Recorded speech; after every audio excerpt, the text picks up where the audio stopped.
Blog Talk Radio. Special technique. Special technique of shadow boxing. Special technique of shadow boxing. Shadow boxing. Shadow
Chicken in right here, making sure that we're on live and popping. What we got going on here in the next installment of the Boxing Source Radio Show. This is your host, James Bell. I am the boxing analyst for the Cold Hard Truth on Sports website. You can catch my articles on boxing at the chtonsports.com. You can check the boxing section on there and see the articles that I have written on there. Just make sure you're listening live to the Boxing Source Radio Show on Blog Talk Radio, which is brought to you by Amaran Broadcasting, started by Claus L. Mathis and Matthew Long. Be sure to catch our sister shows on Tuesday nights with the Cold Hard Truth on Sports. That starts on 8:30 p.m. And also Wednesday nights at 8:30 you have the CMT Firestorm Talk Show, where they talk football amongst other things. Right now we're in the middle of the boxing hour. The call-in live is 347-237-5539. You press the 1 key to get on queue, and then you'll be able to, listen to the show there. All right. So we're going to be going through a few things on the show. We're going to talk about the fight last night between Miguel Cotto and Daniel Gill. We are scheduled to have an interview with a young prospect out there in the boxing world. It's scheduled for 8 p.m. Eastern Time. And then we'll talk about the fight between, the Ghost and his fight against Martinez that he had at Carson, California.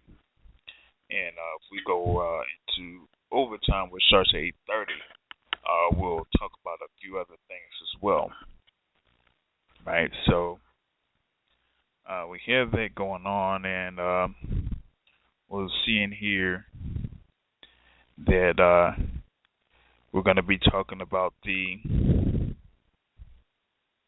fight that we had last night, which was supposedly a middleweight title fight between Miguel Cotto and Daniel Gill. So the fight that we had there with Miguel Cotto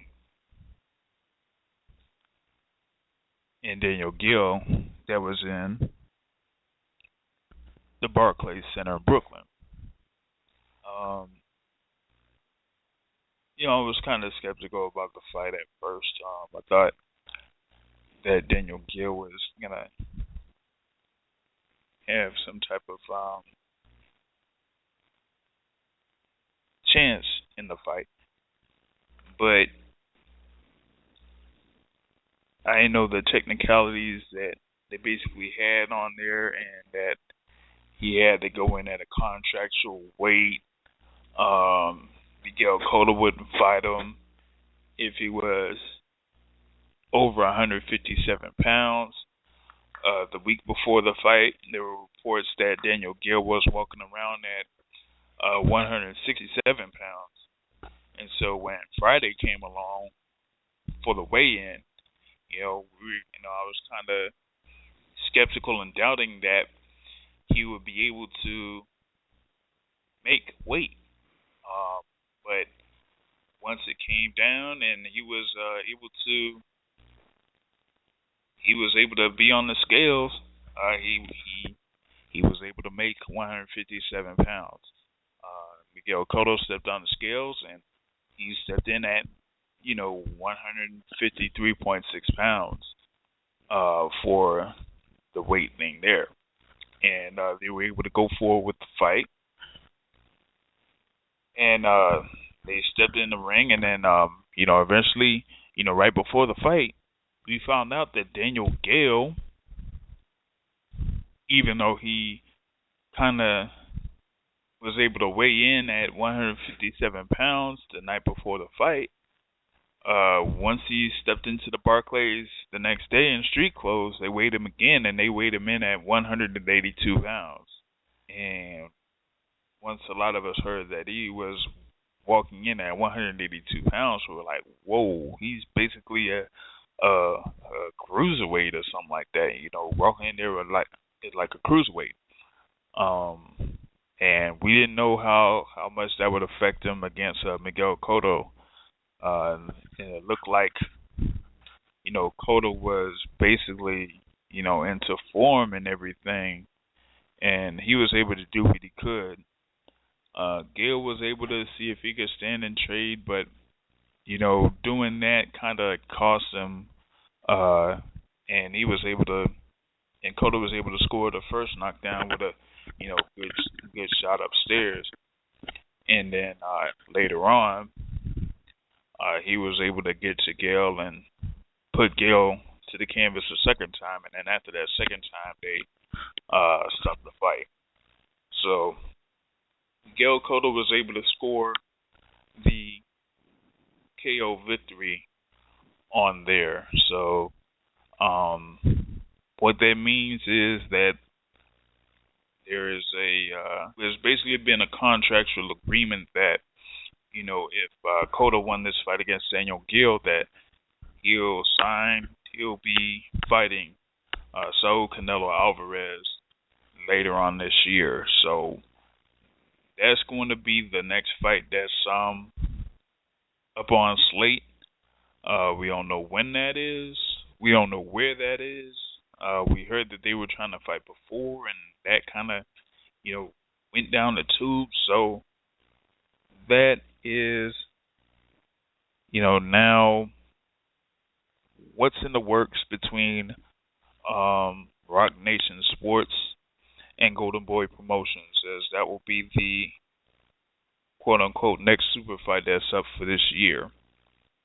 So we're waiting on to see if that's going to, be the fight that, people are waiting for, and see if it'll actually come to fruition. Now, if you are checking out the show on Blog Talk Radio, you could call in live 347-237-5539 to be live. Press the number 1 key to be on queue, and we'll be able to get you on and put you on the show to talk live. All right.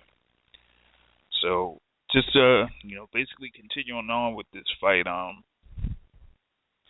Seemed like after the fight was over and everything, that they basically talked to Miguel Cotto, and Miguel Cotto was,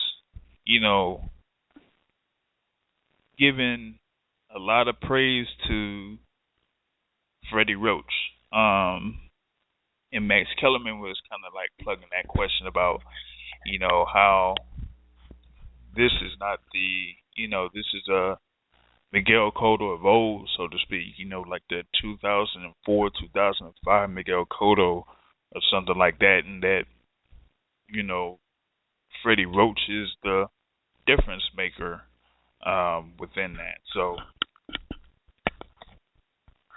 um, that's kind of what they were trying to plug after the fight. That Miguel Cotto was looking different,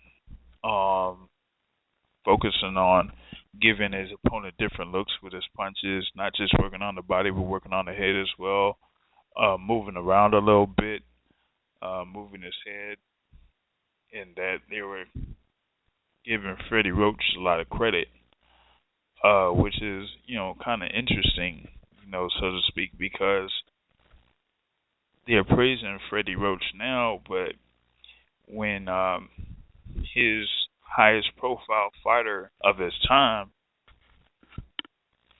was in the biggest fight in boxing, seemed like they weren't able to do that much at all against their opponent.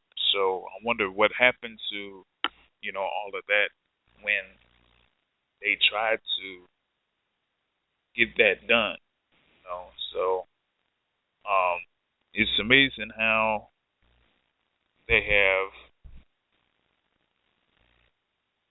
It's amazing how they had all this praise for Freddie Roach now, when a month ago, his other fighter wasn't really able to do much at all against probably not only the best pound for pound fighter in the sport, but probably the greatest fighter that we've had here for the past 20 or 25 years in Floyd Mayweather. So that's very interesting that we had something where, Miguel Cotto was, giving praise to Freddie Roach, and Max Kellerman was egging him on, but, nothing else was happening there. All right, we have a caller here on Q, 813758. Tell us your name and where you're calling from.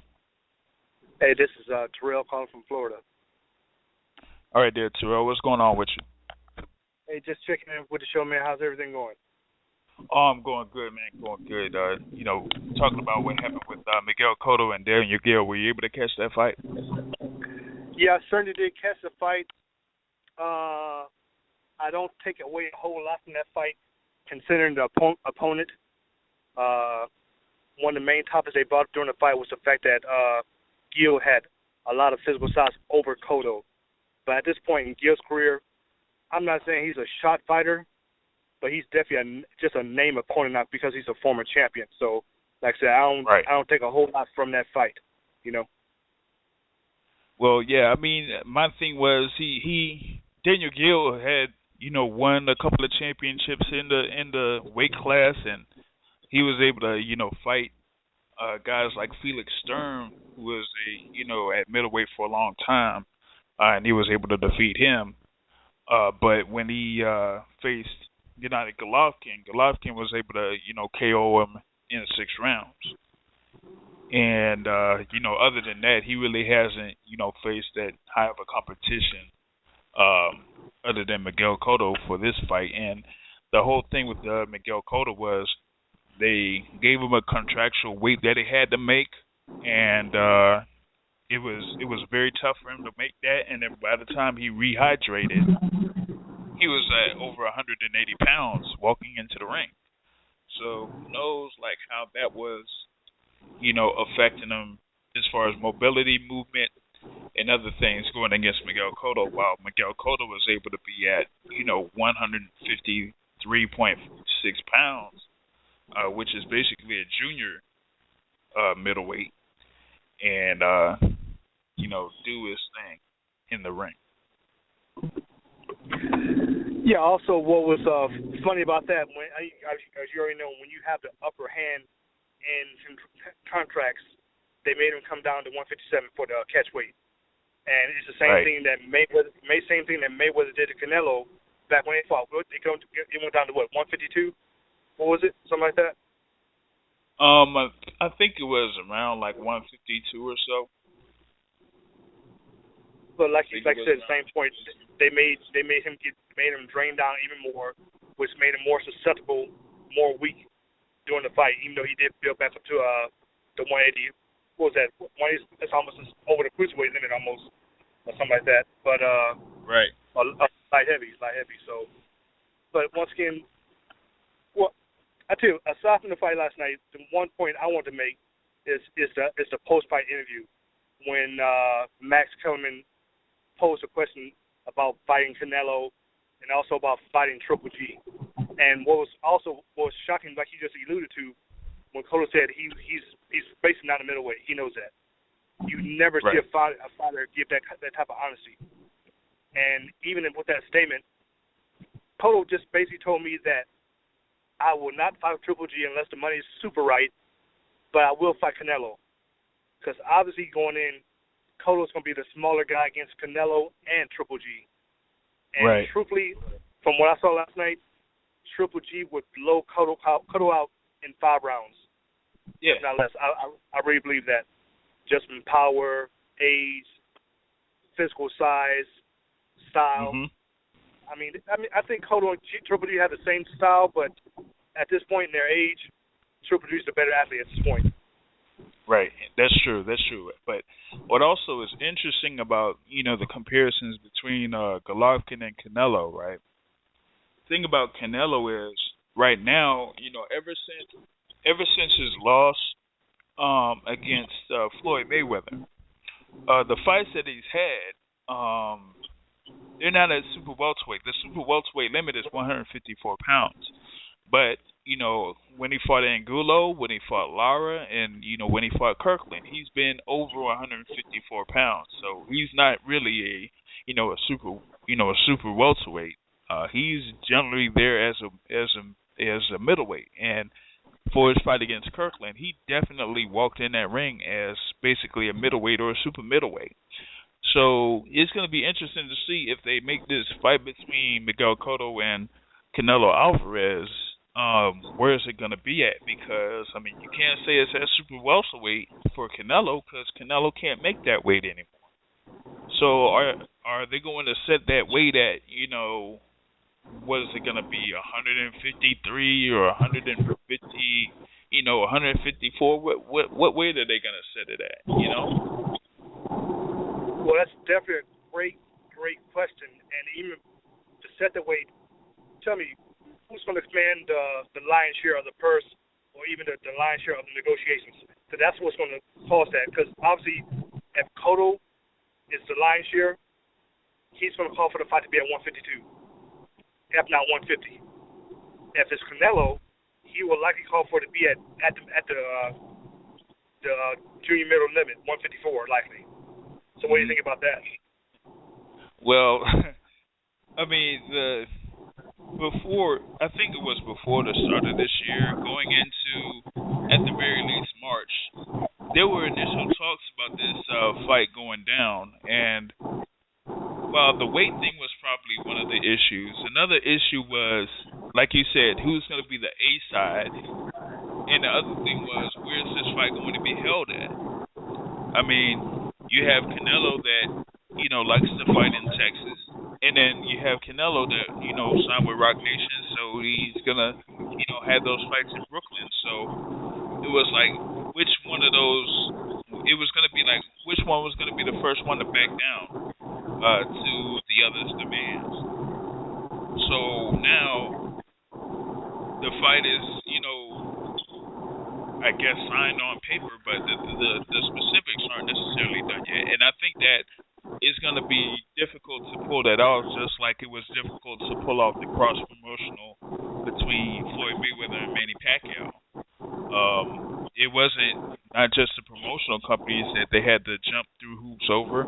They had to jump over the thing with, who's going to house the pay-per-views or whatever it is, or who's going to promote it. So they had to do a cross-promotional with that. Otherwise, it wouldn't have worked.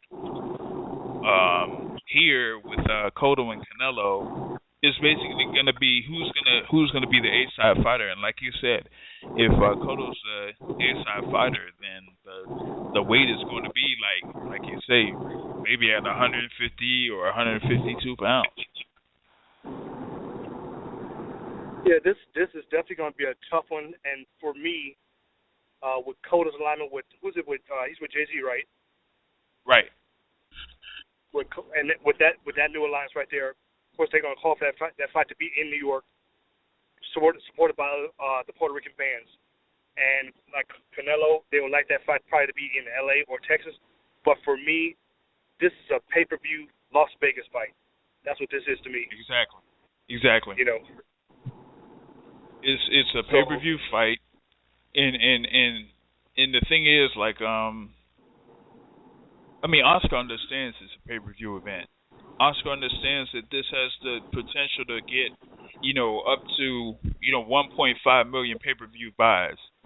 So with that being the case, there's no way that they're going to try to have it in Brooklyn. And there's no way that they're going to try to have it in Houston, Texas, or whatever it is. They're not going to have it at no Minute Maid Park for something like this. There's no way. So they're going to have it to where it's going to be similar to the first fight between Miguel Cotto and Antonio Margarito. They're going to have it at the MGM Grand Garden Arena in Las Vegas. Real quick, we have 336 live on the line. Tell us your name, where you're calling from.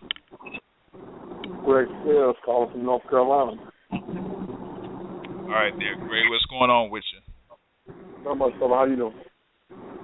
Doing good, man. Doing good. We're just, going through the fight between Miguel Cotto and Daniel Gill, and we had Brother Terrell here on the line that, was asking about this potential fight between Miguel Cotto and Canelo Alvarez, and he's trying to find out who would be the A-side fighter in this case, because he's saying if Miguel Cotto's the A-side fighter, then you might see something where you have Canelo having to agree to a weight of maybe 150 or 152 pounds for the fight. Well, I think Cotto will work it out. No doubt he's the A-side just because of his time in his career. You got to get him the A-side, but he realized that he's going to have to compromise to make the fight happen, because Oscar and him is going to have some demands too. So right. I don't think Cotto is a hard guy to work with as far as that, because he already has stated that if the fight with Triple G came along, the weight class it would have to happen at. I think he said maybe like 57. He was like, if the weight where him and Canelo, would have to be at. I mean, I don't think Canelo can go under 154 pounds anymore. You look at his last 4 fights, I mean, I think he's outgrown the weight class. Right. But like I say, I mean, when you look at the venue, it's not going to be Canelo's in New York City. He likes the city. All right. If you look at Canelo likes Texas. So I think the fight will happen in Vegas just because it's not giving either guy what they want. And whenever you got a classic Puerto Rican and Mexican type class, you're gonna have supporters from both guys. Canelo got his base, right. Cotto got his base, and both sides will invade Vegas for a big fight at MGM. Yeah, no doubt, man. That's my thing about, this fight is that there's no other way to have it as a pay-per-view fight than to have it in Las Vegas. Right. Like I said, I mean, Cotto Margarito first fight was in Las Vegas to, bring in the Puerto Rican and Mexican fans together for, that fight. And, that's the thing about it is that they need to maximize the potential profits of this. So that's what we have going on with that fight. All right. What we're going to do here is we're going to go into a quick break, and then we're going to see if we have this guest coming in on the show here. So bear with us right quick while we go into a break. So hold on just a second.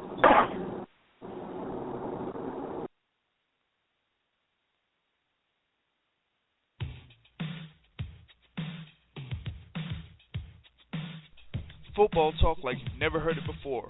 Possibly one of the funniest podcasts in sports today.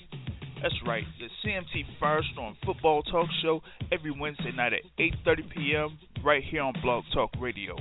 We have Cali Mike, Chi-Town, Carcel Mathis, and the mouth of the South, Tony Watley.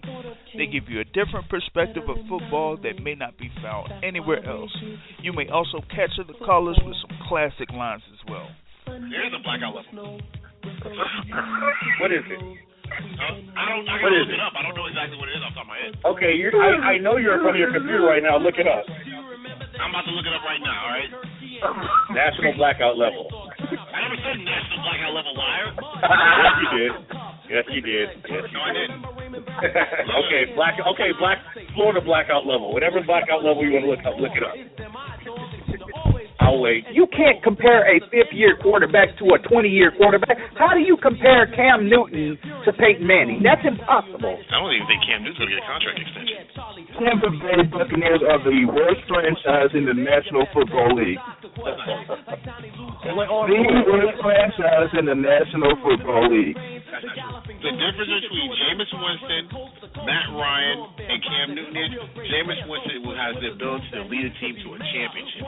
Once again, people, the CMT Firestorm Football Talk Show every Wednesday night on the MRN Broadcasting Network.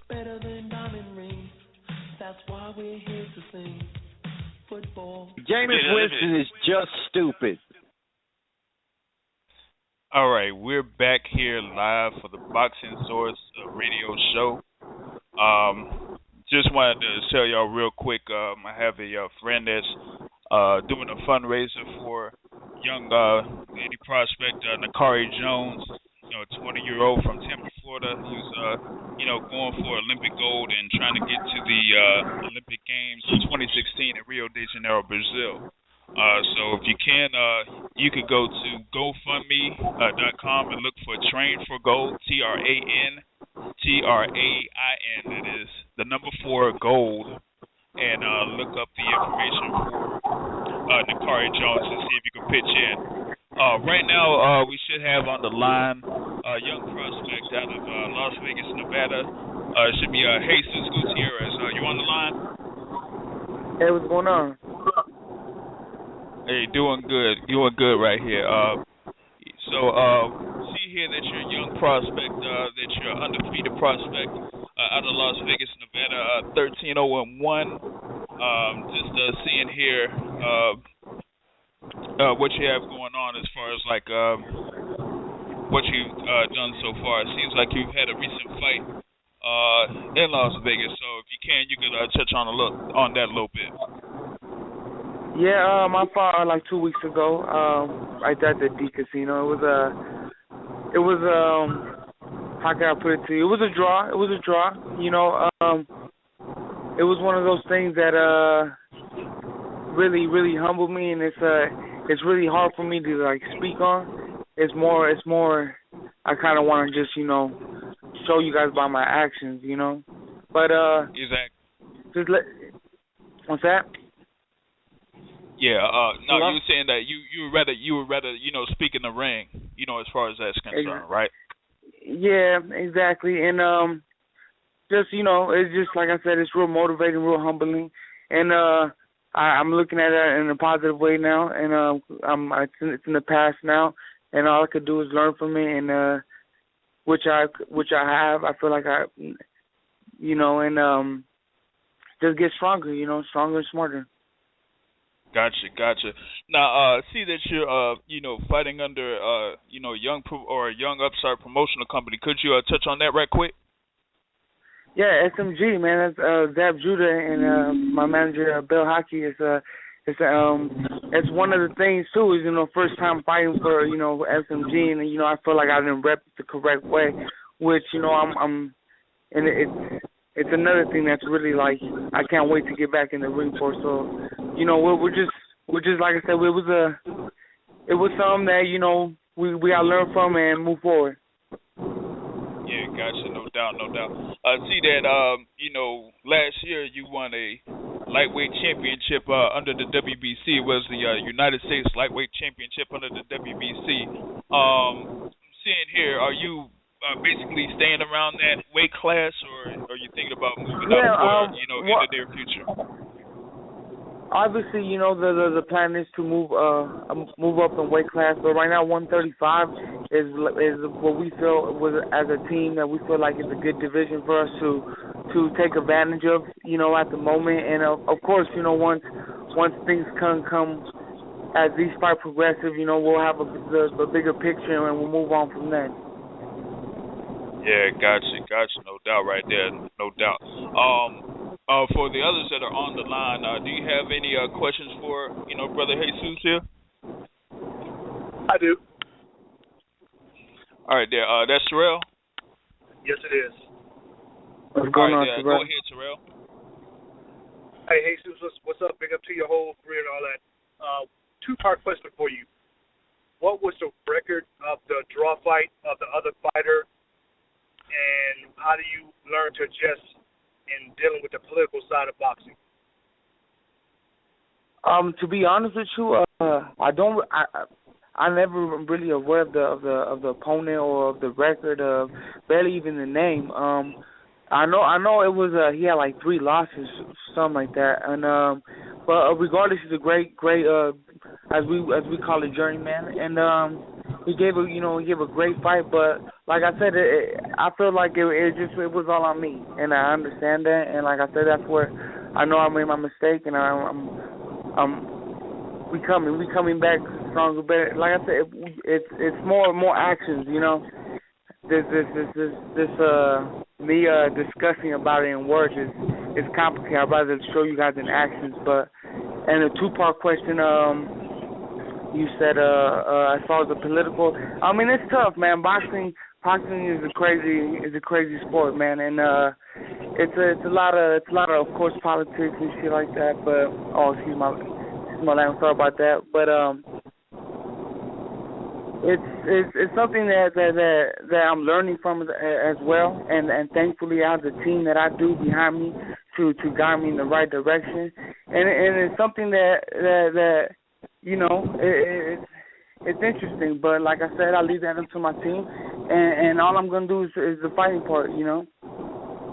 Yeah, that's the thing, man. You know, just you could do your talking in the ring and let that speak for you. You know what I'm saying? Hey, Greg, Did you have anything for him? Hey, Seuss, what's up, man? What's going on, bro? Not much. Hey, listen, where are you from? What's your weight and height? I'm just asking you this question just to see where you can go beyond here. Do you have a future going up, a weight class or 2, or what? Yeah, like I said, 135 is a division we feel like we want to take over, as we like to say, first, and then obviously 140, and then maybe even 147. You know, thinking down the line. But right now, 135 is where we're gonna be at, and strong in a very up and coming division. You know, there's a lot of guys out there looking real good at that division, and I'm excited. I'm excited to for future matchups and stuff like that. Yes, like right now, 140 is very deep. That's a deep weight class. You got Crawford, you got Garcia, that's a deep weight class. Matisse. Very deep. Very deep. I mean, you're not really looking at that until maybe, another year or so, to where you feel like you exactly. You know, okay. Yeah, and I'm one of those guys that I'm just gonna get down with everybody, bro. Like, it's great. I really want to express myself. Sorry, you know, but it's one of those things. Yeah, bro. I'm excited. Every time I look at an up and coming fighter, it excites me because maybe, you know, one day I could fight a person like that. It's real motivating to see other guys come up. But I'm happy for everybody, and I see them at the top. Okay, well, what gym are you training out of in Vegas? I'm from Pound, Las Vegas, Nevada. Okay. So, what's some other guys that's in there with you right now that you can feed off of, or you feel like they're giving you good work? Is any notable guys in the gym? As you know, man, Las Vegas is filled with talent, man. There's fighters everywhere in every gym. Pound for pound, it's that's home right there. We really focus on our amateur, which we have a great amateur program there, the best in Las Vegas, and just everybody in Las Vegas, man. It's a big family out here, and there's a little competitive, obviously, between us, but there's also that, go get it, boy, type of feeling too, Right. Real quick, on the thing with the amateur, did you have an amateur background before you started in the professional circuit? Yeah. I actually went 14. I had 15 amateur fights. I went 14-0 before I lost my last amateur fight, and yeah, man. One thing, it's one of the things that I just went with it, and thankfully we're at the position we're at now, and our eyes are open now. We see what's out there, and we're gonna do anything and everything, that we have to do to get there. All right, no doubt. Is there anything, Terrell and Greg? Is there anything else you wanted to run by? No, I mean, just one thing I just want to say to you, Jesus, been considered quote unquote a prospect, is even though I know you disappointed with the draw, is certainly better than a loss, which could definitely be a killer at the stage of your career. So, like you already know, you've already said, and you're doing, just embrace it, learn from it, and move on and get better. Now I'll be definitely looking for your name, man. Definitely. Yeah, definitely. I appreciate that, man. And believe me when I tell you, man, I'm coming. That's all I can tell you. I'm coming, definitely. All right, gotcha. No doubt. So yeah, folks. So what you can do is, just watch out for this young prospect here, Jesus Gutierrez. Fighting under SMG. Under Zab Judah in the lightweight or super lightweight division. So when he has his next fights coming up, I'll be on the lookout and work with you and Zab to see when your next fight is and let people know. All right. Yeah, man. Thank you for all the support and love, man. I appreciate y'all, man. Thank y'all. All right, no doubt, man. Take it easy. All right. So yeah, folks, that was Jesus Gutierrez, young prospect out of Las Vegas, Nevada. That's fighting under, SMG through Zab Judah as one of his managers. So for next week, be on the lookout. We're gonna schedule Zab Judah to come in, for a segment or two to call into the show, so it can be in live. So y'all be on the lookout for that. So we're going to see if we can get to the next topic here right quick. On earlier in the day, yesterday, we had Robert Guerrero, basically have a homecoming fight. And he wasn't, all too impressive in his match. Did either one of y'all catch that one? I didn't catch the fight. I read about it. Like you said, everything I read that he did not look good at all, and probably didn't deserve the split decision that he got. I'm concerned about him. I think that I don't want to say shot, but as far as A-level fighter, he's definitely not that anymore.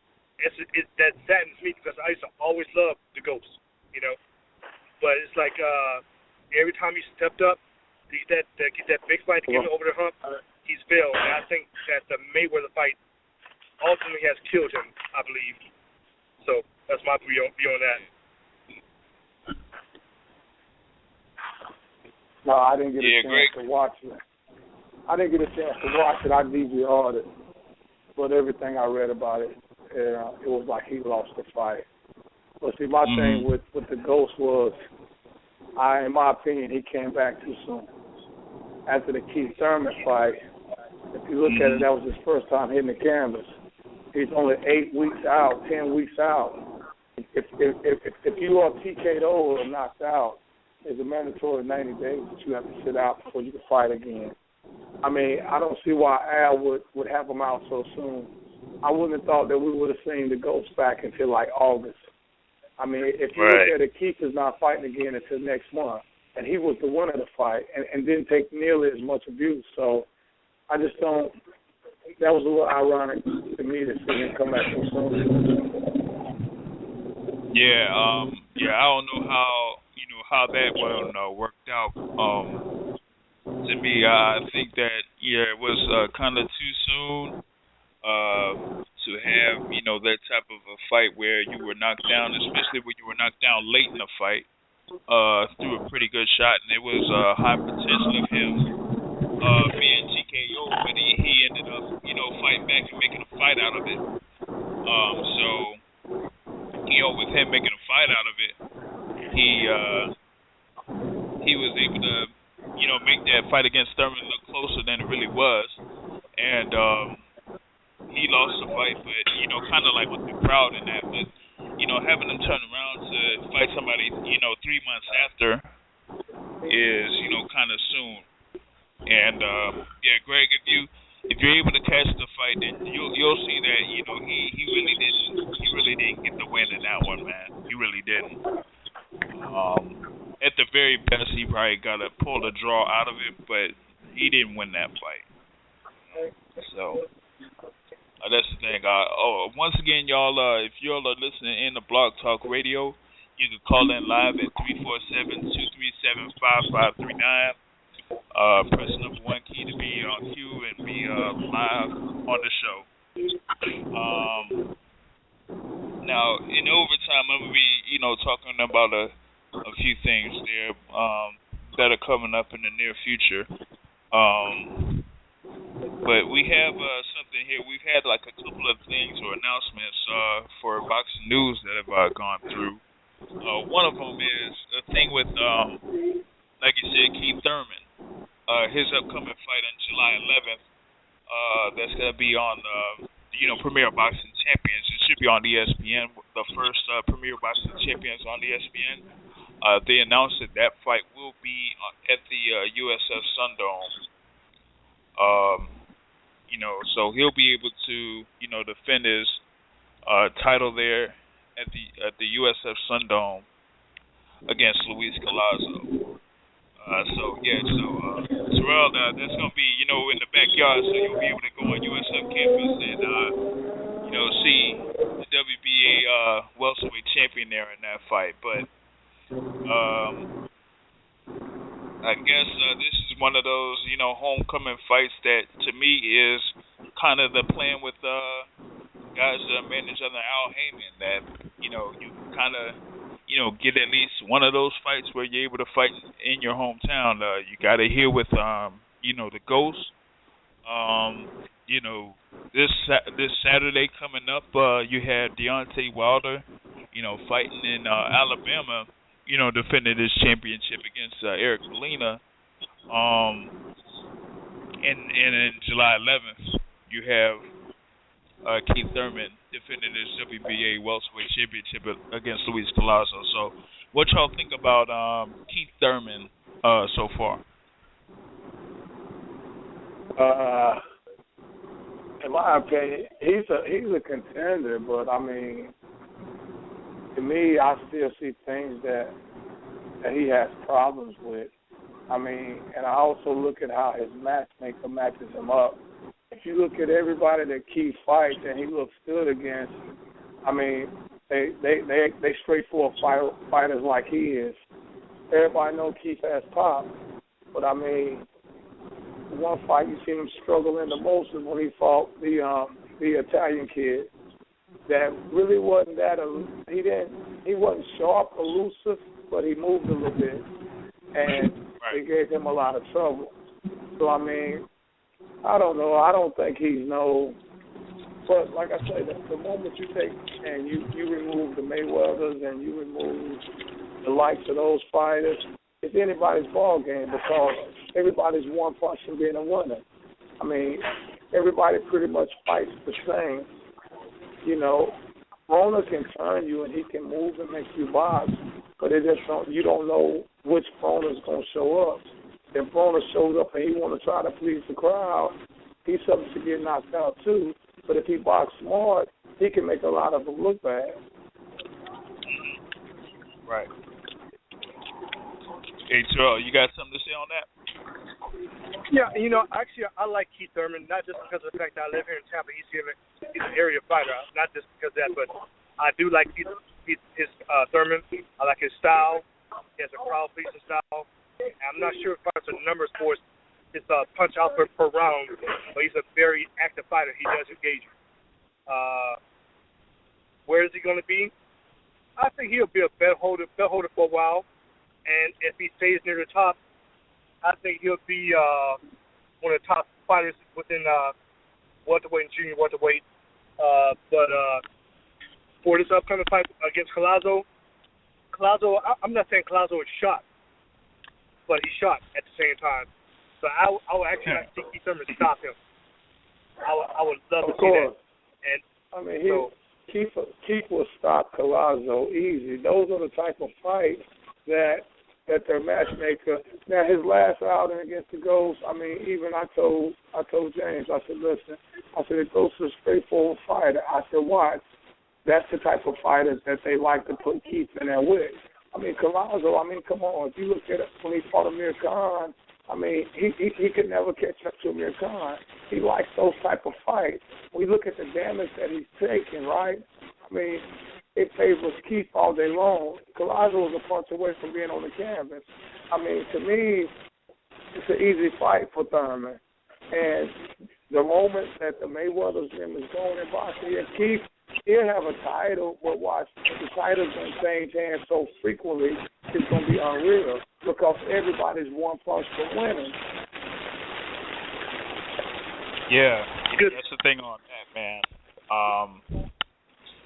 Is that we need to see Keith Thurman basically,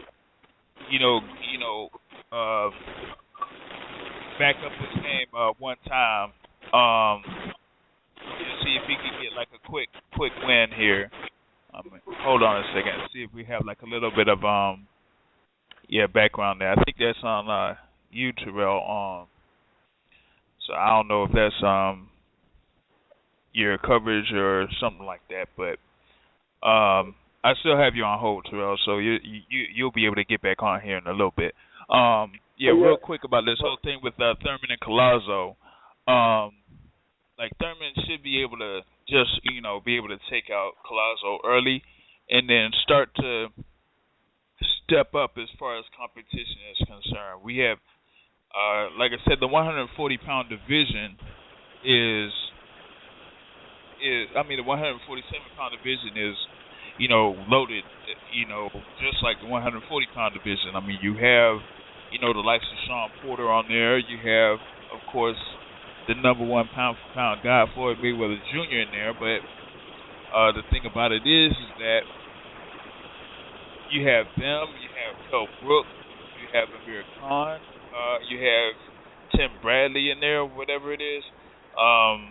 You might be able to, might or might not be able to fight Tim Bradley, but I think people would have been able to buy him a little bit more, or Thurman a little bit more, if he fought somebody like maybe like an Andre Berto or Devin Alexander for this fight, instead of fighting,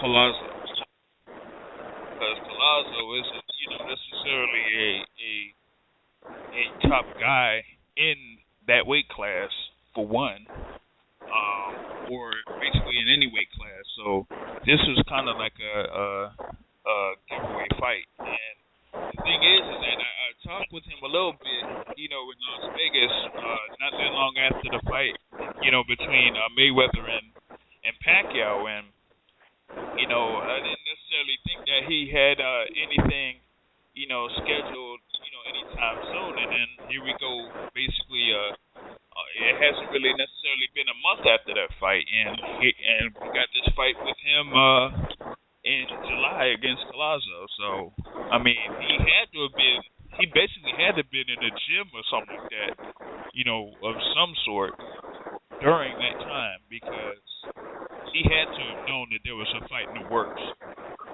in Tampa for him then. And just what you guys are talking about now for Thurman, at this point, we know he should definitely beat Collazo. But for him, by the end of the year, first part of next year, he needs to fight an A-level fighter. I would not mind Berto, but I would love to see him fight Tim Bradley, like you guys said. I would love to see that fight. Yeah. Like who? Yeah, I'd Who love to see that fight too. Tim Bradley, but my thing was, I'm not, I don't think that he'll be able to fight him. Yeah, but yeah, go ahead, Greg. My thing, I don't get me wrong, he's very exciting.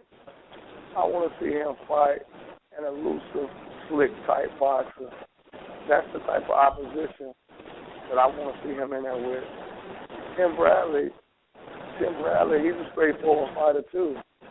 I mean, he ain't slick. I mean, Tim don't really make you miss. Tim takes a lot of shots, And for him to fight Berto, I mean, that's another guy. He's going to stand right in front of you, trying to land one punch. I want to see him fight somebody that's going to make him miss. They're going to use their leg, and he's going to have to box. Everybody knows he can destroy. He can speak and destroy without a problem. But show me, it's a reason his matchmaker puts him in there with the same type of fighters, because they know what he struggles against, and you're not gonna see him fight nobody like that until it's for all the marbles. So like I say, I mean, most people you see it over and over again, but they don't realize what they're seeing. That's his strength. His strength is if you stay right in front of him, he got pop. He catch you, you in trouble. But show me you can fight the slick guy. I mean, that's why I think he'll have problems with it. A slick boxer, I think, will be the key. Right.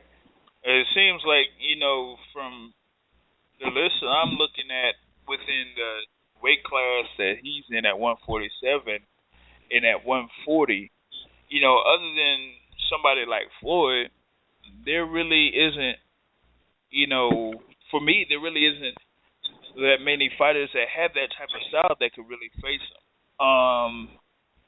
Terrence Crawford at 140 would probably be a good fight, but that's another one where, I don't really see that happening because of, the whole emotional thing and whatnot.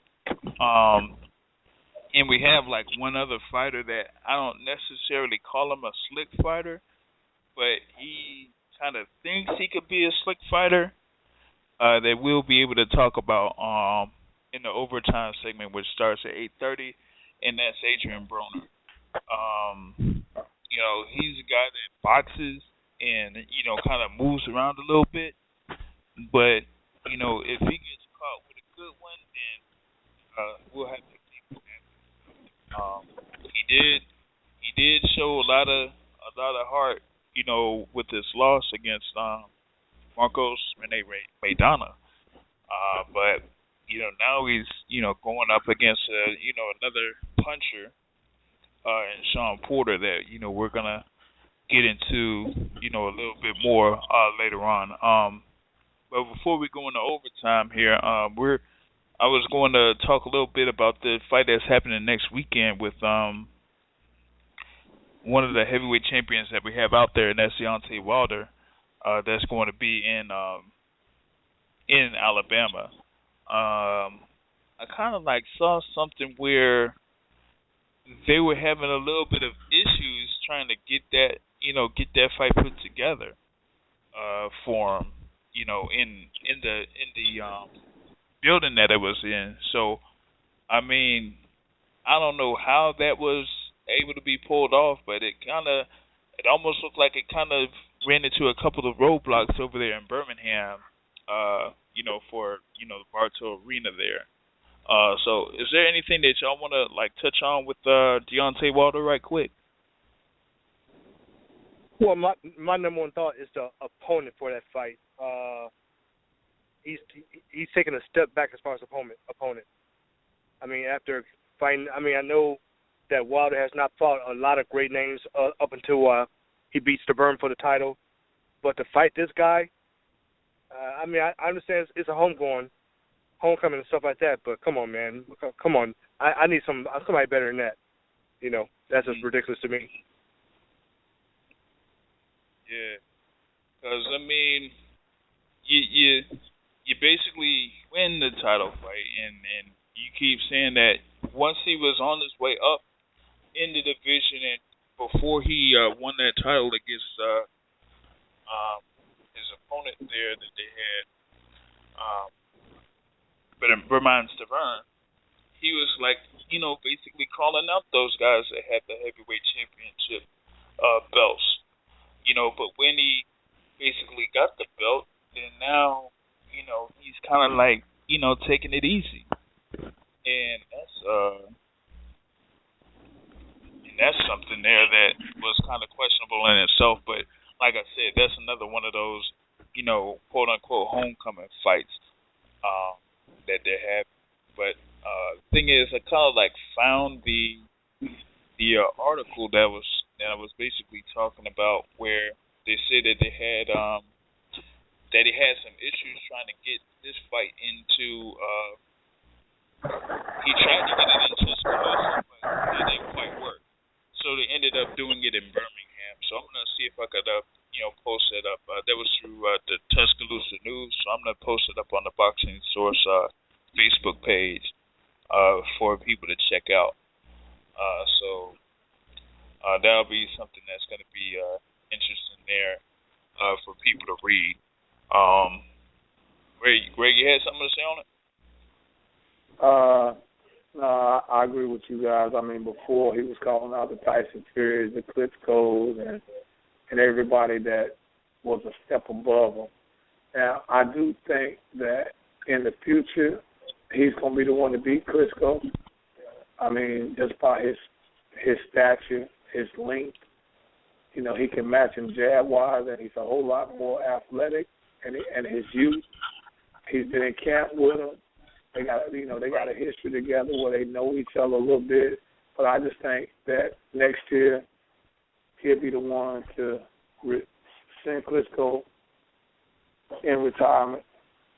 And then from there on, I mean, it's not a lot out there, you know, as far as that division.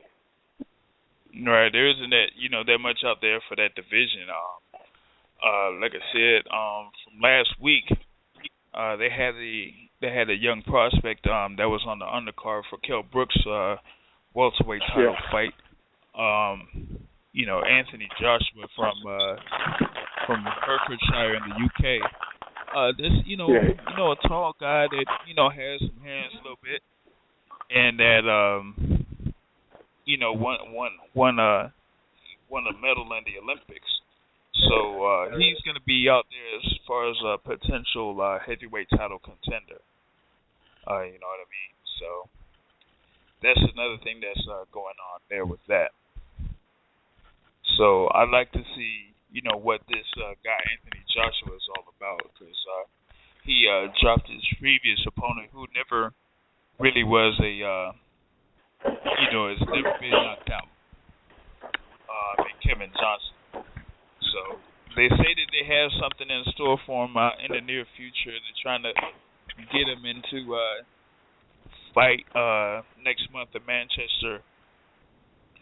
So he'll be pretty active over the next or the rest of this year, and then sometime next year. But we might try to see him against the likes of Tyson Fury or Derek Chisora, or those other prospects that they have within the United Kingdom. So they're able to put in a few title fights within the United Kingdom. But other than that, we'll see what happens with Anthony Joshua in the near future with that one, man.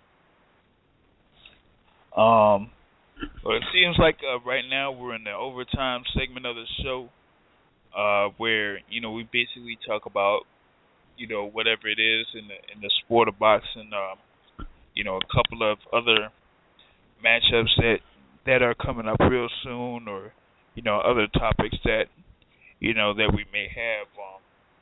But one of the things that I wanted to talk about, even in the the regular segment, was like we were talking about Freddie Roach and how, like I said, Max Kellerman and Miguel Cotto were trying to plug Freddie Roach as a trainer, and it's funny that he's basically been a multi-time winner of being trainer of the year, but it looks like he's basically been a front runner trainer,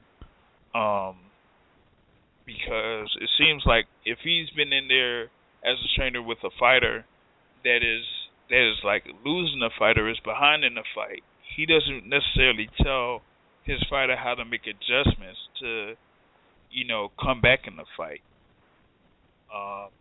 So just like he's basically had guys that have won titles but are basically front runners that never really have been in trouble in the fights that they've had. But when they are actually in trouble, Freddie Roach can't really say that much as far as like adjusting. So, what do you think about that one, Greg? Freddie, when you look at Cotto's last trainer, he was the Cuban national coach. I don't see why he just couldn't watch Cotto's films when he was dominant. Only one thing Cotto had went away from, that was punching to the body. Okay, Freddie basically sprung the body shots back. Okay, but when I look at his opposition, I don't give him a lot of credit for beating Rodriguez, and then after that, he beat Sergio, who has been inactive for 2 years and had all the issues with his knees and elbows or whatever else. So I don't give him a whole lot of credit. I don't give him a lot of credit for this fight.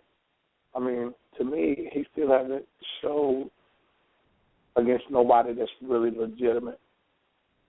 Freddie Roach, in a sense, all he gets is champions or prospects. He's almost like Emmanuel Stewart was at one time. When you look at Emmanuel, besides Hitman Hearns, okay, after he got it to a certain point of his career, it was like champions just fell on his doorstep. And Freddie's the same way. I respect the guys more that can build them from the ground up, and they stay with them like that, more than a guy that just piggyback off a guy who's already a champion or already has a base. So I don't take nothing against him. He's a one-dimensional trainer. When you look at Bowie Fischer, man, if you learn from Bowie Fischer, Bowie Fischer, old school guy. You know what I'm saying? You're going to be more than just, he's an all offense.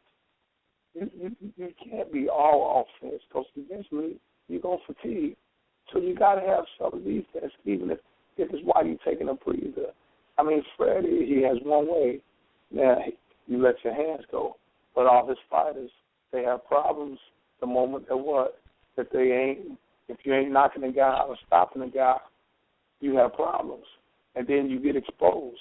But like you say, he can't never give his guys instructions to adjust. They don't make no adjustments. All he talking about is a game plan or this and that. But what's your game plan so stuff is not going your way? You got to be able to make adjustments in the ring. Yeah, exactly. So, that's the thing. With Emmanuel Stewart, because Stewart had, like you said, he had the likes of Lennox Lewis, there, and Oscar De La Hoya. Look, Oscar had 3 trainers at one time. He had Gil Clancy, Emmanuel Stewart. He had Alcazar. He had 3 or 4 trainers at one time. You know what I'm saying? And as soon as something didn't go his way, what would he do? He would basically blame it on the trainer and go to the next one. Blame it on the trainer and go to the next one, like he did Alcazar. his amateur training. You know, so it's basically like but all of Bob Arum, if you look at Arum feeds all of his guys to Emmanuel when he had a Japanese kid, right? Mhm.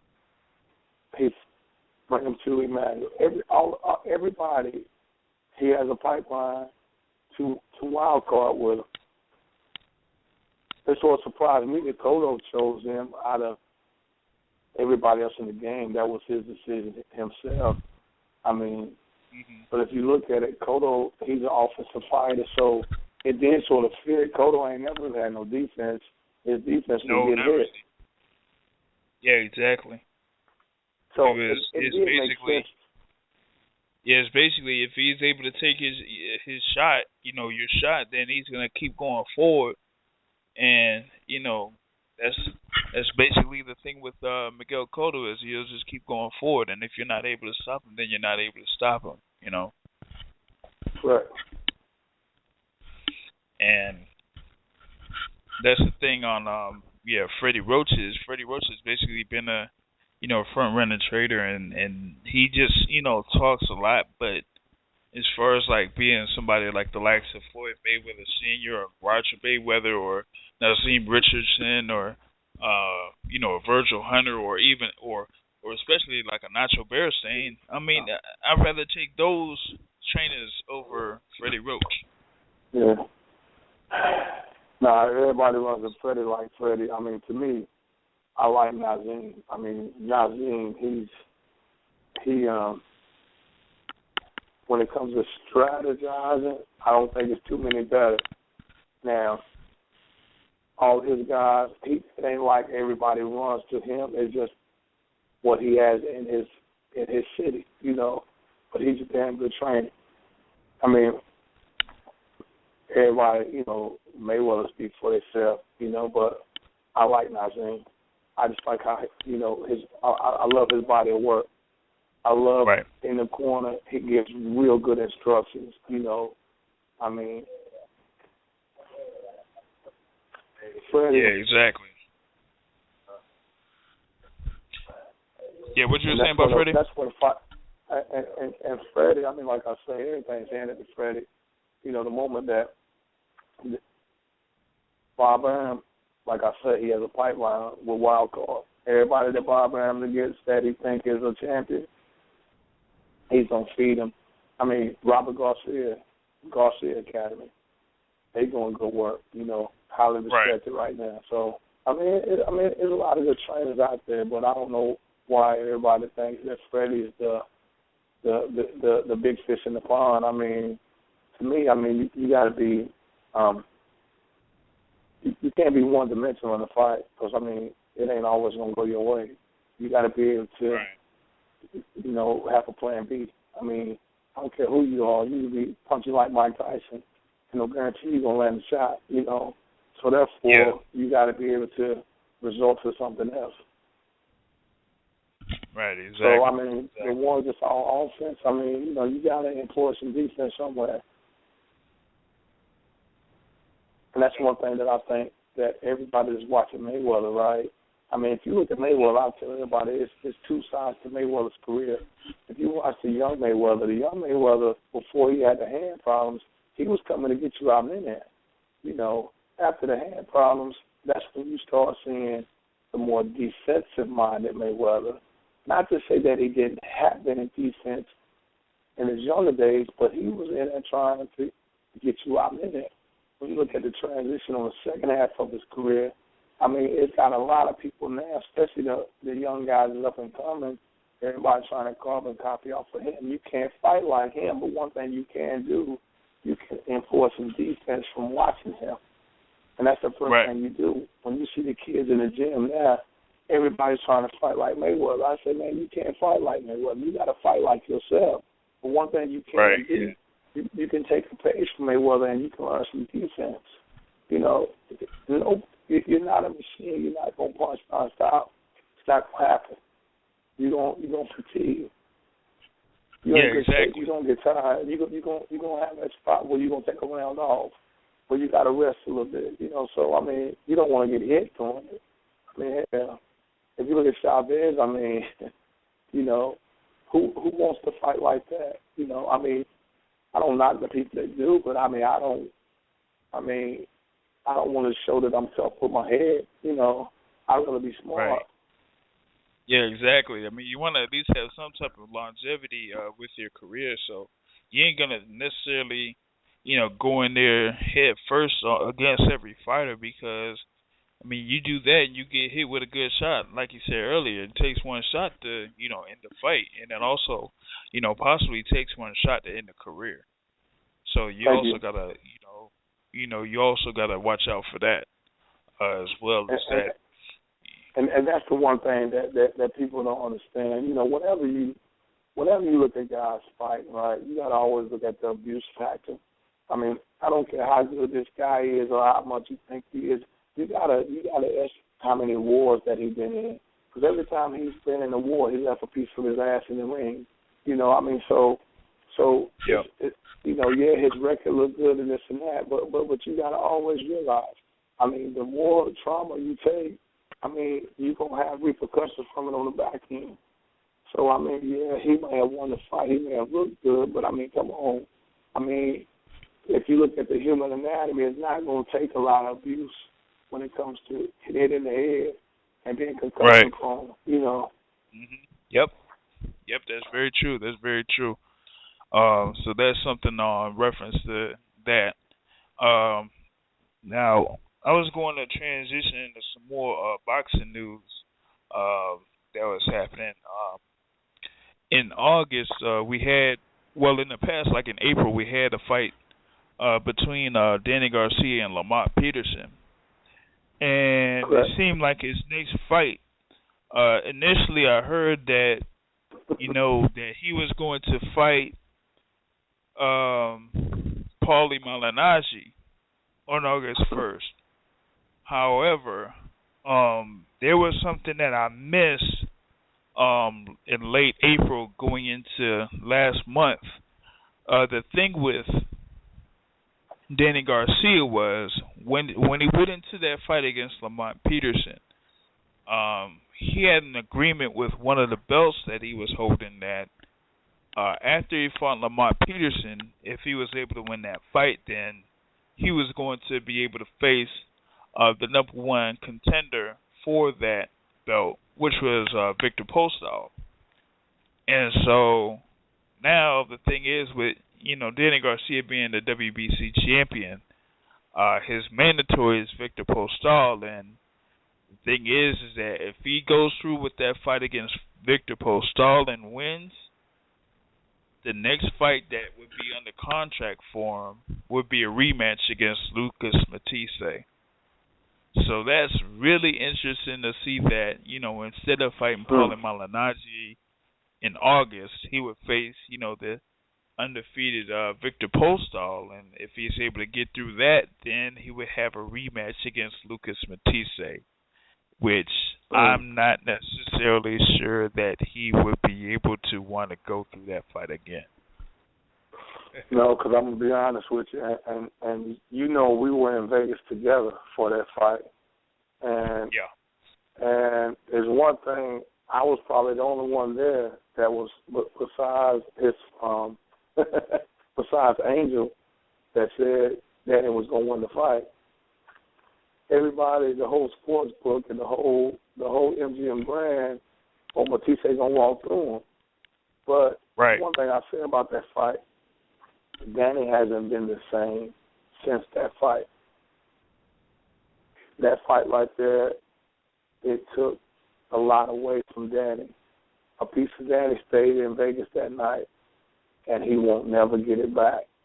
Now, if they would fight again, I would have to go with the Argentine, Matisse. I mean, that fight right there, it was just something about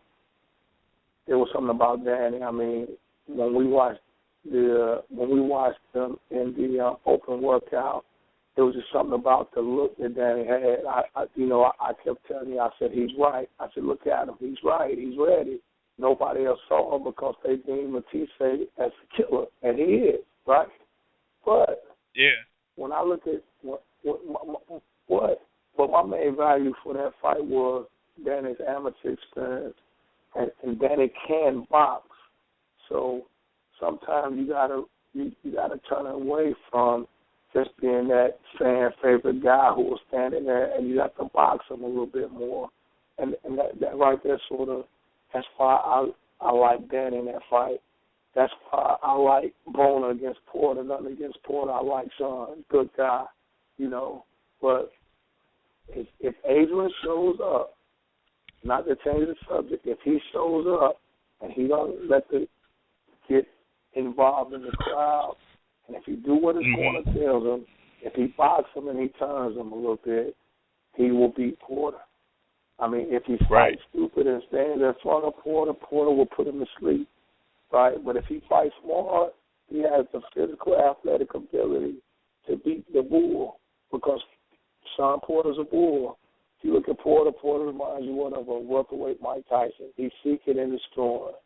But then you look at the Kell Brooks fight, somebody that can box him and take him out of his element, he looks vulnerable, So that's what I'm saying. If Broner comes and he shows up, he fights smart, it's sort of like the Matisse and Danny Garcia fight, the first one. I could see Broner winning. But that's true on that. But going back to Danny Garcia, I mean, there's nothing really set in stone yet with Danny Garcia, so that's basically a wait and see on that. And like I said, if he's under Al Heyman, then we'll see what they'll be able to do with this, because under the WBC, he's basically, Danny Garcia is ordered to fight, Victor Postol first, and then go off against, Lucas Matisse. If they say that, he has the money to, I don't know if he said that they'll have the money to give the Victor Postol, because they already gave Postol step-aside money in order for Garcia to fight Lamont Peterson. So now this is like, okay, you already gave him the step-aside money, now it's time for you to fight him. So there isn't much that Garcia can do to not fight Victor Postol, at least this time. And then after that, we'll see what goes on as far as if he's able to face Lucas Matisse again, later on in the year. It'll have to probably, be September, October, maybe sometime in November, or one of the last, fights of the year, like around the weekend of December, like December 11th or 18th or something like that. Right. For those to fight. But my thing was with that last fight that he had against Lamont Peterson, he was, over the 140-pound limit, so I didn't know if he would, basically stay there at 140. I thought he was going to move up after that fight, but I guess with these whole contractual agreements that are going on, I'm not too sure if this thing will be pulled off, especially if Garcia's walk-around weight is, significantly higher than the 140-pound limit. So that's something that we're going to watch out for. Yeah, I thought for sure that Garcia would move up to 47. But the question is, how do Paulie keep getting these gifts? Paulie's last fight was against Porter, man, and he got wrecked. So how would Paulie even? How do he get lined up to get a chance to fight Danny? And I'm pretty sure it's for good money. Al Heyman takes care of Paulie, don't he? Yeah, he sure I don't understand that. Yeah, man. Like I said, I thought he was, he was supposed to fight, this O'Connor guy, and, basically in training he gets a cut. He got cut. Right. Yeah, so that fight got scrapped. and you know, now that thing basically says that he may be you know, fighting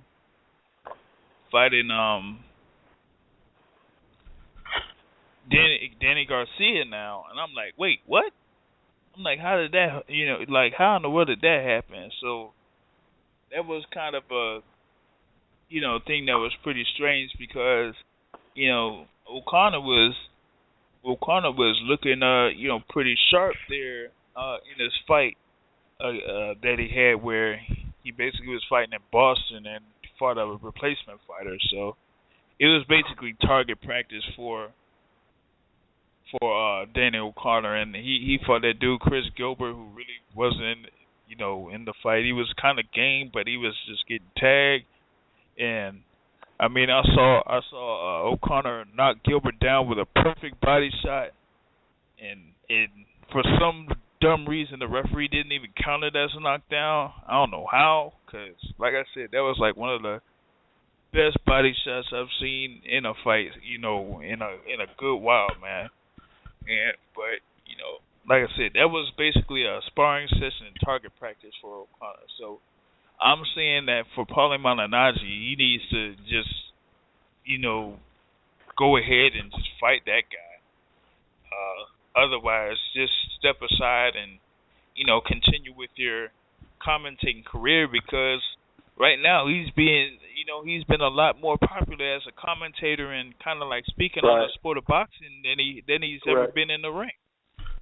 Correct. Hey, very knowledgeable. He basically, knowledgeable, tells like it is, and everything. Right. He's one of the best young commentators in the game right now. I mean, it's a high demand for guys like Paulie. I mean, that's the type of commentator that I want to hear. I don't want to hear a commentator that's biased because he's a Showtime fighter, or he's biased because he's an HBO fighter. He's going just like Roy did. I give Roy credit for the Pacquiao Mayweather fight. If you look at Lampley was just all about Pacquiao. You know, then when Roy would say speak his piece, he may agree, but Roy called it the way it was, regardless of who he was receiving his check from. Yeah. And that's what you want in a commentator. You don't want those Larry Merchants in them that even when Oscar was getting touched, they just kept talking about, what Oscar was doing. You know what I'm saying? You want a commentator that's going to call it the way it is. You know, that's what you want. That's what everybody respects. It ain't about what network you're on or what network the fighter's for. Yeah, that's the thing, man. It's that one was like kind of crazy how that was able to, you know, work out, man. And then, but not only that, I mean, if you really look at the last 2 years, I mean, Paulie, he's sort of been undecided on. He got 1 foot in retirement and 1 foot he don't know. I mean, every time you see him, they would ask him, "Is Paulie, you gonna fight again?" I don't know. I mean, it just depends, this and that.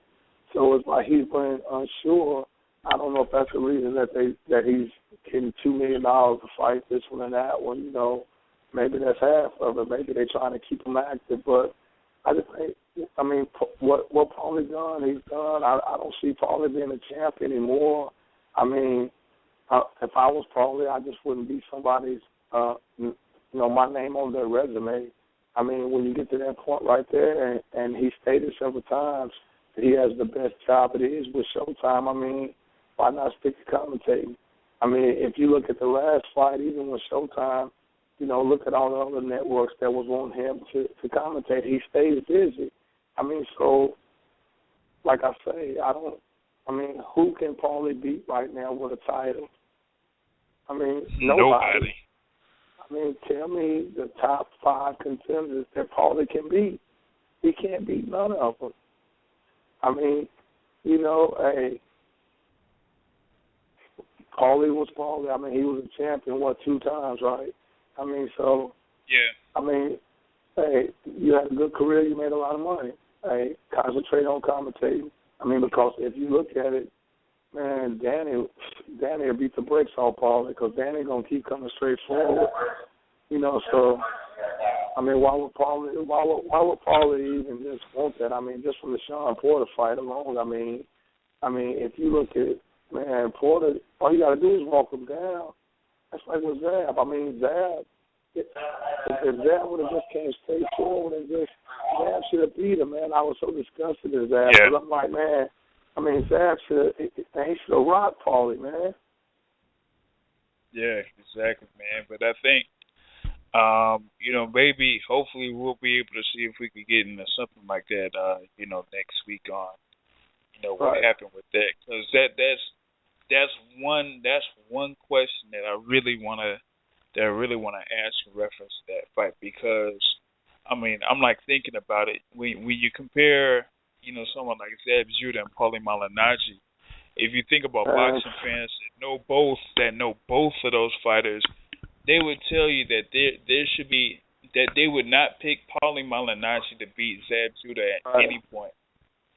At any point. So that one right there was kind of, something that was, really questionable, and I think that was. I think that was at a point of Zab's career where he was basically not really, all that much into the sport or to fighting. So I don't know. My thing was, I mean, especially after Zab, man. I mean, after Angel and them got under his skin and he fought, and he fought like a dog against Angel, man. I mean, I was so proud of Zab. Yeah, Danny. Man, against Danny. I mean, he showed so much heart, and I said, damn, man, if it, it was the type of fight that had you begging for another round or two, because he was like, oh, Zab got him, he got him, and man, for somebody like Paulie, man, that can't bust a great, I just think that it was the mutual respect, and it was like Zab. Yeah. Like he didn't want to hurt him. You know what I'm saying? I mean. Yeah, but you have that, right? If you have like the mutual respect. But my thing was, he had mutual respect with who was it, Corey Spinks, and the second fight they had, he just didn't play. He basically took him out, man. Well, but if you look at Corey Spinks, I mean, if you look at all they kept talking about was Zab. Remember the first day that Paulie walked in the ring when Paulie was 15, and Zab was a contender or a champion, and Zab sort of took him under his wing, and I mean, so it was basically like a even though it don't make much sense. Right. Yeah, big brother, little brother, or something like that, or passing the torch, or whatever it is. But man, I'm like, nah, man. I ain't gonna agree with passing the torch. I mean, exactly, the torch. Nah, I can't go along with that one.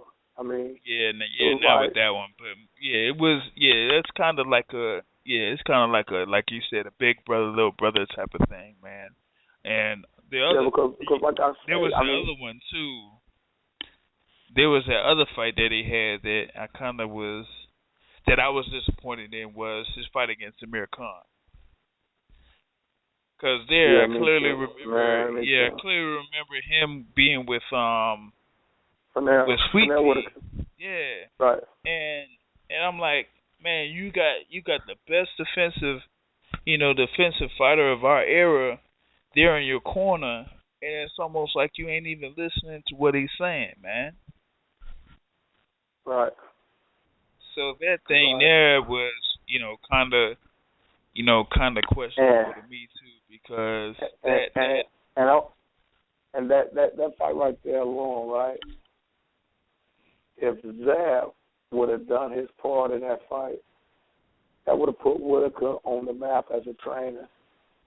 Because I mean, it was just basically like, I seen him in Charlotte. Whitaker had some fighters in Charlotte. It was like maybe a year or so before the Zab Amir Khan, or 2 years before, right?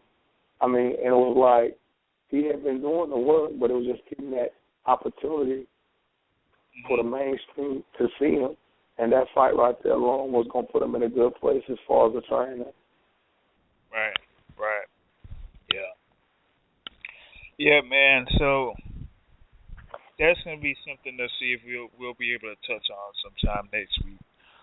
But here on the, this last little segment that we'll have, we'll get into a little bit more here with like this Broner Porter, man, because it seems like there's like each year you have those fights that aren't necessarily on the pay-per-view or nothing that's high profile like a Mayweather pay-per-view fight or Pacquiao's on pay-per-view, or if you have something with maybe Canelo in it or anything like that, or kind of like the top 4 most famous or most well-known boxers out there. But it's something where you say, okay, these two, either it's going to be a fight or it's going to be a toss-up as to, who's going to win. It's almost like you had Matisse versus Provodnikov. Like, people knew that Matisse-Provodnikov fight was going to be a fight. So once that fight went down, you knew what you were basically getting with that. So here with Broner and Porter, at 143 pounds, you know that this is going to be something that people are going to be looking towards.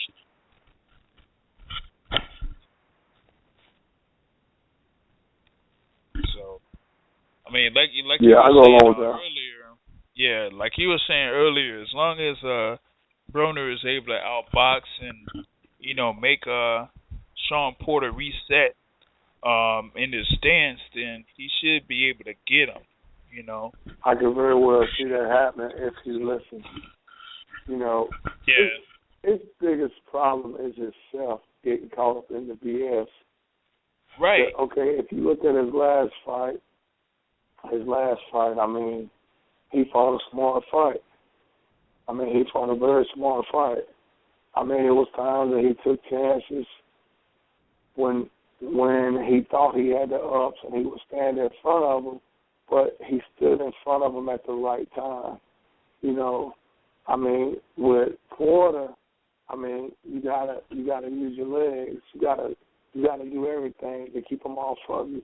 Anything you can do to make him reset, that gives him the best chance to win. Now, if he thinks he's gonna get in there and engage and he's gonna hurt or stop Porter, he's sadly mistaken. Because Porter's gonna come all night. That ain't how you beat Porter. You beat Porter by making him reset. Touching him, using the angles. That's how you beat Porter. Right, exactly. Give him angles, make him reset, use the jab early and often. Kind of follow in with a good hook or a good cross, and then move out of the way, and make him reset. So, that's the thing that kind of, like we said, like Kell Brook did, made him reset, and do everything with that. And once you're able to do that, then you basically have the blueprint to, defeat him in the fight. If you're able to make it get to a decision, then you should be able to pull it off. I think last week though, I kind of compared or looked at Sean Porter.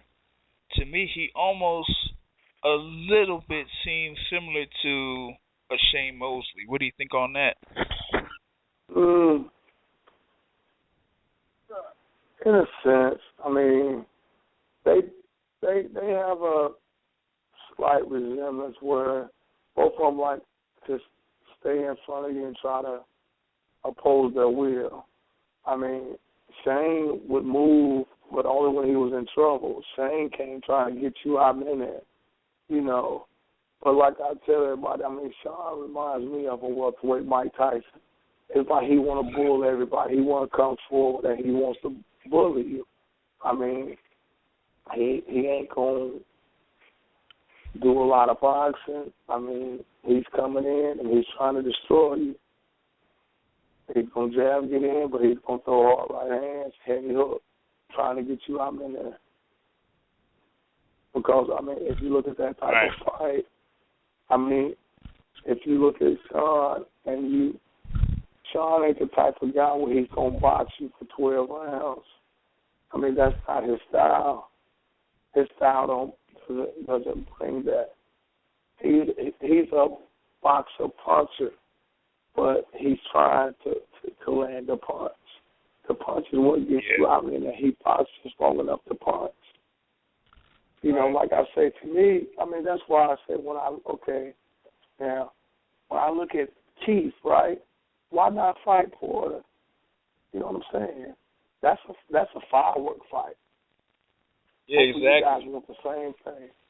Both of you guys want the same thing. Both of you guys want to crack. So you're going to fight a Collazo, but you're going to let the smaller frame guy, Broner, fight Porter. You should have been demanding Porter, especially after the Ghost fight. I mean, imagine if Thurman would have fought Porter and beat Porter next. They would have demanded Thurman to be the next guy in line, just on his body of work. His body of work speaks for itself. You know, I mean, but see, this is the thing that is like you getting warm, but then you going cold. You know, you do something to Robert that nobody else has ever done, right?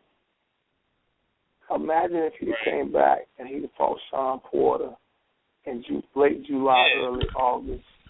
Right. Man, that would have put him in the driver's seat. He would be the next guy the public would demand. Yeah, exactly. They would demand it. Exactly. And like I said, I've been calling for that fight since last year. When he actually, before Porter fought Brook, I was calling for that fight.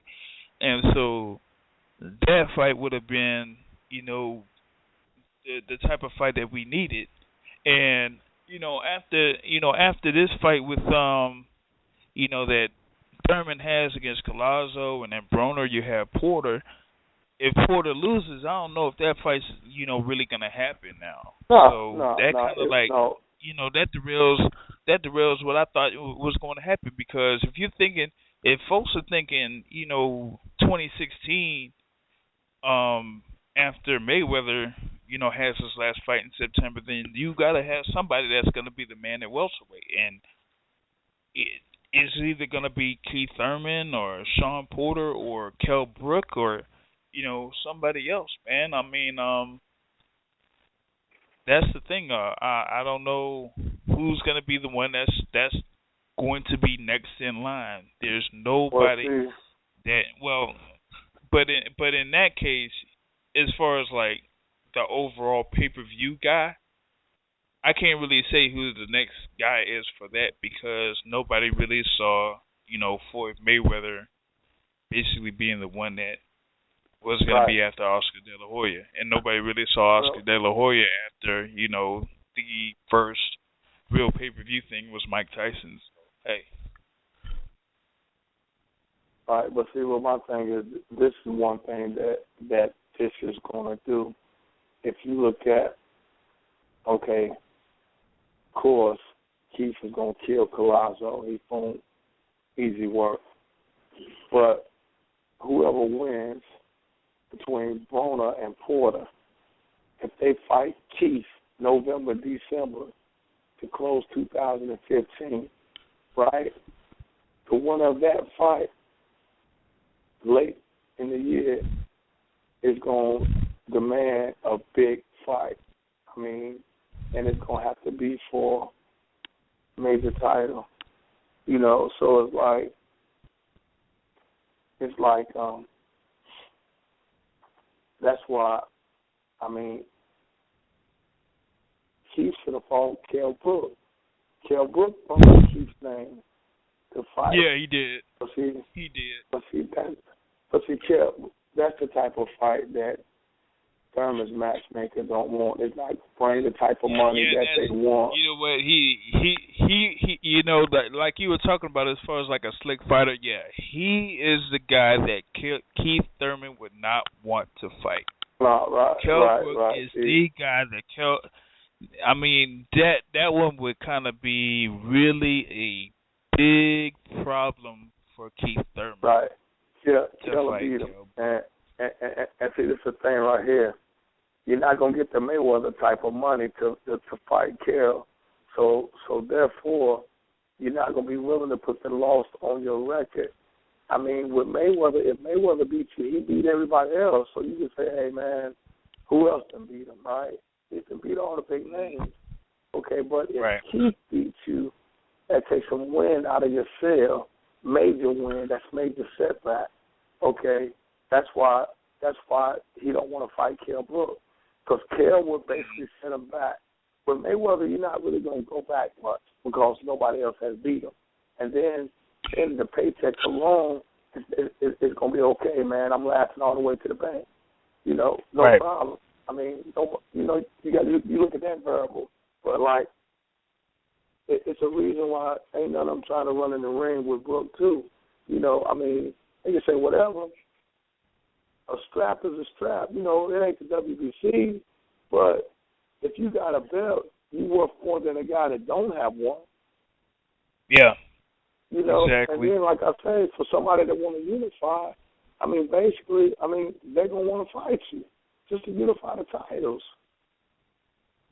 So, I mean, why wouldn't Amir Khan, why wouldn't the Chief, why wouldn't the Keith Thurmans, why wouldn't these guys, you know, Sean Porter didn't say he wanted to get back in there with him, you know, but why would these guys want to fight Kell? I mean, I would want that title.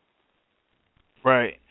Well, that one, and then two, if I would really like to see one of these guys challenge Kell Brook and say, hey, I'll do it in Manchester, I'll do it at Wembley Stadium.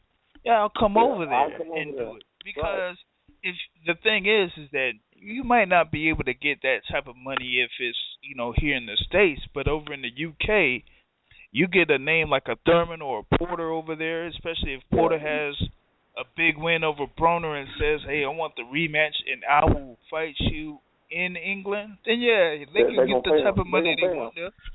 They'll pay him. Yeah, they're going to pay him. Correct.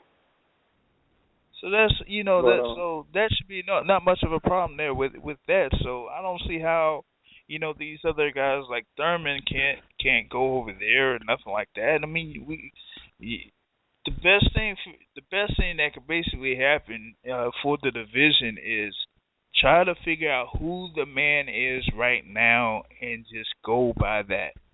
You know, I want another tournament. You know, I mean, Super Six, like the Al Super Heyman Six. got them people. Yeah, like the Super Six, man. I mean, Al Heyman got the people there, so why not? Yeah. I would do one at 140 and 147. I mean, come on. I mean, if you look at both weight classes, look at the names. Look at the names, man. Look, 140, come on, you got Crawford, man, you got Lamont, you got Garcia, you got Matisse, you got Provodnikov. I mean, come on, Could you imagine? Yeah. Hey. Yeah, man. That one at 140, man. Like I said, like you said, Crawford, Garcia, Matisse, Provodnikov, Lamont Peterson, Victor Postol. Right. I mean, you bring those young guys in there too, man. Like, bring them all in and have that go. You know. And that's the thing. That's the thing that you could take you could do a Super 8 and take two of the young guys and have them fight to have a play-in. Whoever wins between this right here, they're gonna get the fight. This opposition right here, where basically whoever wins between them two will fight the number one, whoever your number one guy is. Then you put the two against the bottom from there, the three against that. Pro against that. Then you go from there. Man, I tell you what, man. You'd have actually you can do 8 in 140. I could just do this here before this thing is over, right? So let's say you got on one side Crawford, Matisse, Provodnikov, and Figueroa as a young dude, right? So you have those 4 on one side, and then on the other side you got Garcia, Peterson, Matisse. Oh wait, did I name them already? Yeah, Garcia, Peterson. Y'all said Peterson. Okay. Provodnikov. Okay, so then you got Garcia, Peterson. You got Postol, and then you bring in a wild card in there. Like you could bring in, hey, if he wants to stay in that weight class, you could bring in Adrian Broner. Right, yeah, we forget all about Broner, exactly. He's in the weight class. Yeah, he's in the weight class. So, yeah, bring Broner in. So there you go. You have 8 people in there. You have those 4 fight it out. You put the one with Garcia, Peterson, Broner, and I guess Postol, right? And because you ain't gonna have Matisse in the same thing with Garcia for the time being, so they ain't gonna let that happen. All right. So then, and then on the other side you have Crawford, Matisse, Figueroa, and Provodnikov, and then you have those 4 go at it. Then the winners, those 2 go at it, and then the winner of those 2 at the end of the next year. Yeah. Because that way, you only have Al Heyman and Top Rank working together for one fight, and it would just be that one fight, and that's it. But all the other fights, y'all could just promote them under your banner. You don't have no problems with anything like that, so y'all won't have to clash with nothing. But once that's all said and done, undisputed, championship or whatever it is for 140. You have that one fight at 140 for all the marbles for the championship. And you just put it all together right then and there. So yeah, man, that's a good one, man. I think you should put something like that together, and I'll see if I can post an article on that on the website, man. That I have. So a potential 140-pound tournament that could be started. Shoot, you can start it right now. You know what I'm saying? I mean. You don't have to wait till 2016. You can start it right now, and then you can make that happen and see how that works out. So and then you look at welterweight, right? And look what you do welterweight. You do. Let's say you got Thurman, you got Porter. Okay, you got Timothy Bradley. You got Brooke. You got Dio Chavez. Bradley Bradley and Bradley Vargas. Like, just started right now. You got Bradley Vargas. What's up? Right. So And we ain't even talking about. I'm basically looking at it as if they wasn't Pacquiao ain't even in the picture. And then, okay, my playing guys, I would put Earl against somebody else. Yeah. That would be my 2 play-ins. Because, Earl's ready right now. I was just holding him back. He's ready now. Yeah. You say he's ready now. I don't know. There was a guy that I had last week that called in. Jamal said that he's not all too sure about Earl because he's seen Earl in amateurs.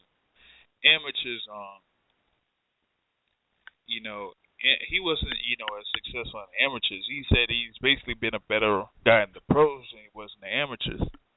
But you know what, man? This is what I tell everybody. I mean, when you look at our amateur program, okay, we're not the European type country that they base everything around amateur boxing. Here in the States, our amateur guys have more of a pro style. That's why we don't do that well in international play. Because we have, you got to look at who you're in the gym with. You're in the gym with more pro-type fighters it's pro styles. So therefore, we make the adaptation better when it comes to fighting pro. All right, so therefore, who does better? Okay, the European guys, they win all the amateur titles. How well do they do fighting professional? They don't do that exactly. It's almost like how they had it in in basketball when in Olympic basketball when those guys had to play under the FIBA rules and you didn't have the pros in there, but you had the college guys. There they basically got beat. Right, but not only that, man, you can't base the Earl you've seen fighting amateurs on the Earl that's fighting now. I mean, man, it's a reason why these guys give Earl all the respect that they do. I mean, look, if you look at the footage, man, I mean, like I say, Bud Hunter, he wasn't lying when he was talking about how Earl had Adrian out on his feet. Sam Watson wasn't lying when he said how Earl and Floyd was both walking around with shades on because they blacked each other's eye. I mean, come on. I mean, it's not right that these guys is giving Earl gifts. He's earning it. Listen to how Mayweather talk about him. Mayweather talks about him in a high respect. He say, I can't. He said, there's no way I cannot give this guy credit. This young man, Earl Spence, he pushes me. Now, come on, man. We talking about a guy that's been undefeated for how many years, how many successful title defenses, and he's praising a guy that ain't even a champion, bro. I mean, it ain't that. And Earl, of course, everybody expect Earl to say, yeah, man, Floyd, he's this and that. We expect it out of Earl, but come on. Do you expect Mayweather to say, yeah, this guy pushes me to the limit. He pushes me in ways that I never been pushed, Exactly. When you have something like that coming from, the best pound for pound fighter out there, that's something plus for it. So, like you said, man, they said that Errol Spence is ready right now. It just depends on when they're basically going to put him in the spotlight or the limelight or whatever it is.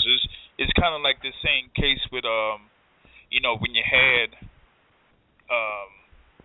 Guillermo Rigondeaux. I mean, Rigondeaux only had like about 10 to 12 fights, professionally, but people knew then that he was ready then, and then when he had his fight against Nonito Donaire, it basically nearly shut him out with the exception of the knockdown that he had.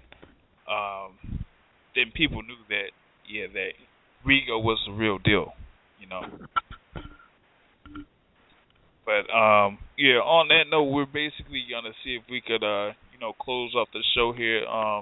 You got any, closing comments that you got going into next week? Next week, I guess, basically, next week they'll be in Birmingham. Yeah, that'll be it'll be in Birmingham there, with Deontay Wilder. Deontay and J-Rock on that undercard. Right. I think J-Rock's on that undercard. I sent something to you on that one. That J-Rock will be on that one. Yeah. So what we'll do, we'll watch. Hey, I'll see you next Sunday. Watch the fight and we'll go from there. All right, no doubt with that one, man. All right. So, y'all, we're basically closing out this week's show. Once again, I want to, thank Brother Jesus Gutierrez come in at 8 o'clock to, speak on what he's been doing in the lightweight and super lightweight division. He's there under Zab Judah's promotional company there, so y'all be on the lookout for Jesus Gutierrez in the future. And when this next fight comes up, we'll be able to let you know on the Boxing Source, whether it's through Facebook, the Boxing Source, or on Twitter. I'm going to be posting updates through Twitter under the Boxing Source handle. Pretty soon. Other than my personal Twitter page, and we'll be able to post something also on the CHC on Sports web page, where I'm the boxing analyst for the Cold Hard Truth on Sports. So you'll be able to see some things right there. Once again, make sure that you catch the sister shows on the Mathis Raymond Network on Tuesday with the Cold Hard Truth on Sports with the execution of Matthew Long, and the CMT Firestorm Football Talk Show on Wednesday nights with Chi-Town, Cali, Mike Clausen Mathis, and the Mouth of the South, Tony Watley. So on that note, I'm going to be closing out, and like I said, man, the point of boxing is to hit, not get hit, not to stay in the trade. And on that note, I'm out.